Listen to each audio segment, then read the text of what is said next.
Alors aujourd'hui, on est devant le collège Les Frontailles à Saint-Pierre-d'Albigny.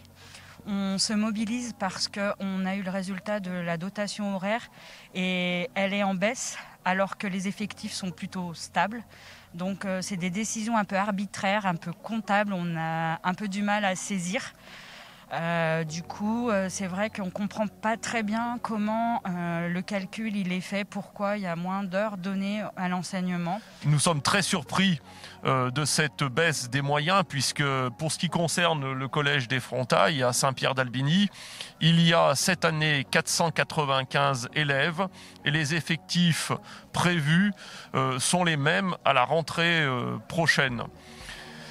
Et pour des collèges de cette taille, une suppression de classes surprend d'autant plus. En fait, le collège a été classé dans la catégorie des établissements favorisés, ce qui n'était pas le cas jusque-là, sur la base de critères qui sont nouveaux et qui ne sont pas forcément pertinents à nos yeux.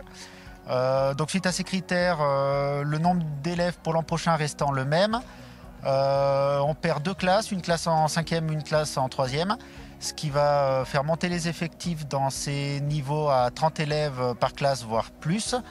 Ce qui va également entraîner la précarisation de 6 collègues qui vont devoir aller compléter leur poste d'enseignant ailleurs et qui vont plus pouvoir faire toutes leurs heures au collège des Frontailles. Ce qui va mettre à mal les projets qui sont nombreux au collège, car nous étions pour l'instant dans des conditions qui ne sont pas exceptionnelles par rapport à d'autres collèges.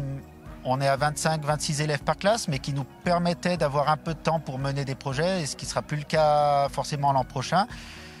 Surtout au niveau des classes de 3e où la préparation du brevet et l'orientation prend déjà beaucoup de temps. Et avec 30 ou 31 élèves par classe, tout va devenir beaucoup plus difficile. Nous espérons que l'administration revoie ses calculs, récupérer nos 2 classes dont on a besoin. L'éducation est un levier très important pour avoir une société qui soit juste et où les élèves puissent construire un avenir épanoui. Donc on attend la réouverture de nos 2 classes. Et moi, je demande la prise en compte de ces élèves à besoins spécifiques des dispositifs Ulysse dans les calculs pour toutes les années scolaires prochaines. Il en ressort une inquiétude profonde parce qu'on a le sentiment qu'on veut déshabiller les campagnes, je dirais, pour habiller les villes.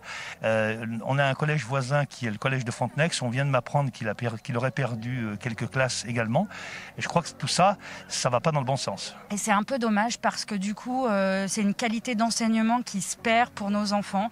On est là pour permettre à nos enfants de se construire un avenir épanouissant.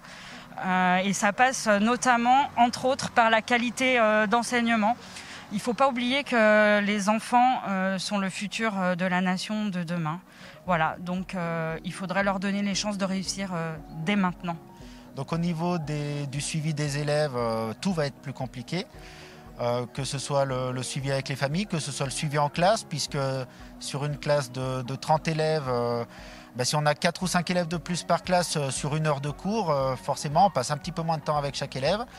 Au niveau des matières où les besoins sont plus spécifiques en langue ou en sciences par exemple, où on doit laisser vraiment aussi les élèves s'exprimer, que ce soit en travaux pratiques ou à l'oral pour les langues, ça va laisser moins de temps à chaque élève pour toutes ces disponibilités. Je dois dire que la tendance, c'est celle du plan national.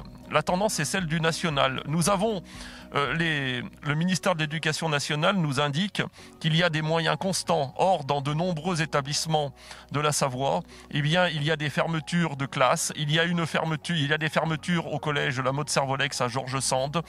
Il y a des fermetures également à Frontenex au collège qui est lourdement impacté par les baisses des moyens alloués aux établissements scolaires. Et il y a également le collège des Frontailles qui est touché aussi par cette baisse des moyens alloués à l'éducation nationale. Et nous espérons pouvoir renverser la vapeur. À travers cette mobilisation, on demande une dotation décente, c'est-à-dire qu'on perd 2 divisions. Alors on est bien conscient que vu la situation, on ne peut pas récupérer 2 divisions. Mais là, une classe de 3e en moins qui prépare le brevet, c'est compliqué.